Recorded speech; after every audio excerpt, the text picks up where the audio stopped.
recognition of truly distinguished achievement beyond the classroom and campus.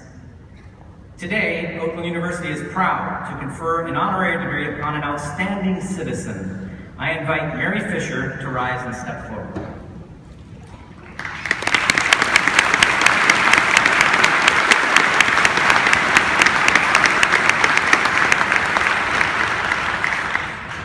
It is with great honor and special privilege that Oakland University awards to you, Mary Fisher, the honorary degree, Doctor of Humanities.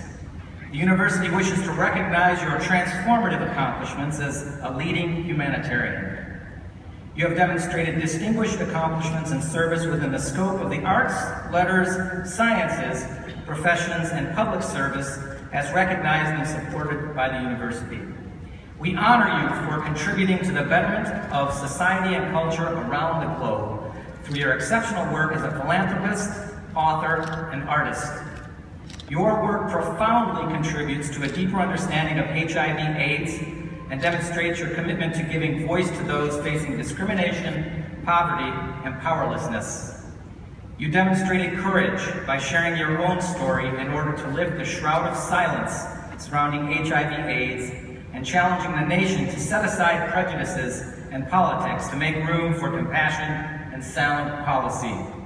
Your advocacy has spanned 2 decades and the entire world as an individual and as a special representative to the United Nations. You have integrated art with action by training women in Zambia, Haiti, and other nations to make jewelry, become artisans in their own right. In doing so, you have built a foundation for economic independence and strong communities. You established the Clinical AIDS Research and Education Fund to support clinical and outcomes-based research for persons with HIV/AIDS. You have contributed to the culture through your quilts, jewelry, handmade paper, photography, and publications. Your work as an artist and author has contributed to spreading your message of shared humanity, the need for compassion, and the value of a life of service. Oakland University is proud to recognize you as a distinguished individual of outstanding achievement by conferring upon you the degree of Doctor of Humanities honoris causa. I now request President Hine and Dean Fulberg to come forward to assist with the investiture.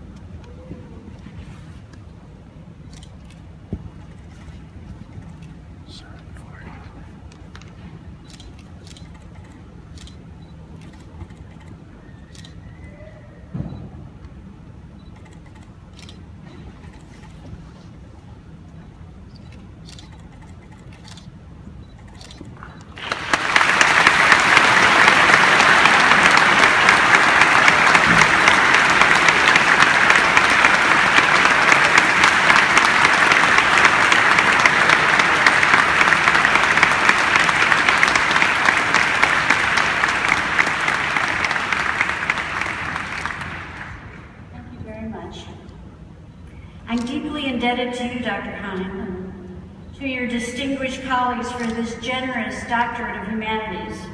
I receive it with humility, accept it with thanks, and know that it will long remind me of this extraordinary occasion.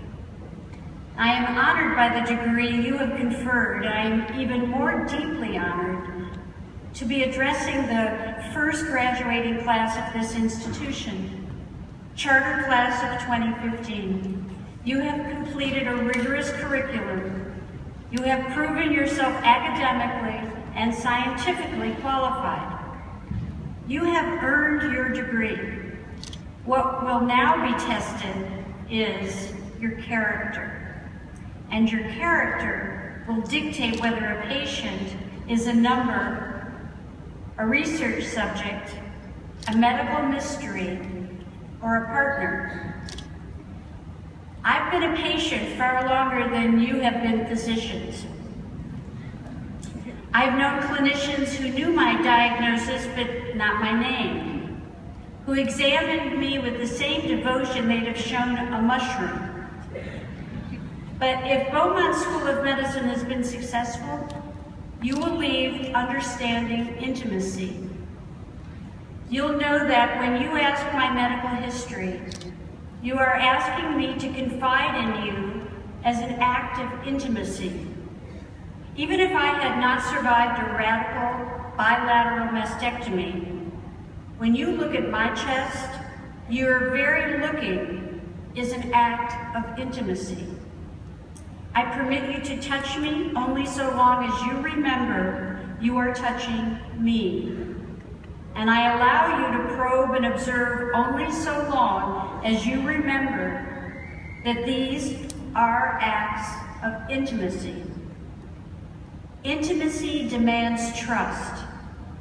If I doubt your motives, if I see you hurry to finish rounds and move on, you'll fail the test of intimacy, and I will never trust you.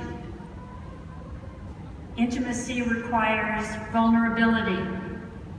I understand that you must ask me to show you my body, but do you understand it is an act of intimacy and that I would like you to show me your soul? 20 years ago, I began visiting the public clinic of Dr. Michael Sagg, an eminent AIDS researcher and physician at the University of Alabama in Birmingham.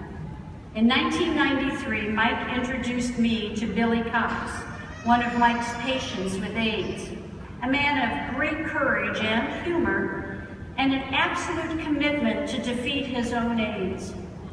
Billy's the boxer in the ring, Michael told me. The rest of us are fans and trainers. We offer advice, help where we're able, and then cheer him on.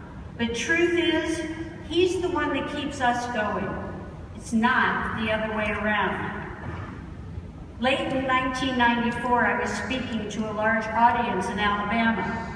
When I finished, out of the crowd, nearly blind, needing crutches to move toward me, came Billy the boxer.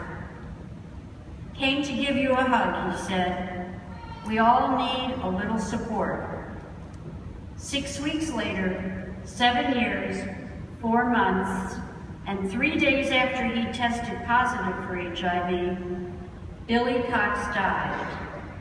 November 23rd, 1994. And here's a story worth being remembered if we would honor the promise of the Beaumont School of Medicine. On Billy's last day, Michael was leaving town to speak at a conference. He dropped by Billy's room to say he'd be gone for a day. But when he heard Billy's labored breathing and saw the color of his skin, he called Billy's family together and told them that the end was near. Then he summoned Billy's nurses. As caregivers and friends, professionals, and loved ones crowded into the room, Michael Sagg, famous researcher, gifted physician, laid his head down on Billy's heaving chest and, unashamed before the crowd, he wept. In barely audible gasps, he sobbed, "I'm sorry, Billy. I'm so, so sorry." In that one act of overwhelming intimacy, Michael put his character on display without embarrassment. He understood science, he understood dying, and he understood intimacy. Thank you for the distinction of my degree. If I could give you one gift, it would be the courage to be intimate. I'd ask that when you cannot cure the pain and suffering, you stand ready to share it. I pray that you gain the nobility to be weak and the strength to endure your own weaknesses. It was not in Michael's hands to cure Billy, but it was in his soul to love him. And in such love, there is healing beyond science and beyond words. Congratulations, class of 2015. You've been equipped as fine scientists, great clinicians, wonderful colleagues. What lies ahead is the opportunity to prove that you will be intimate healers.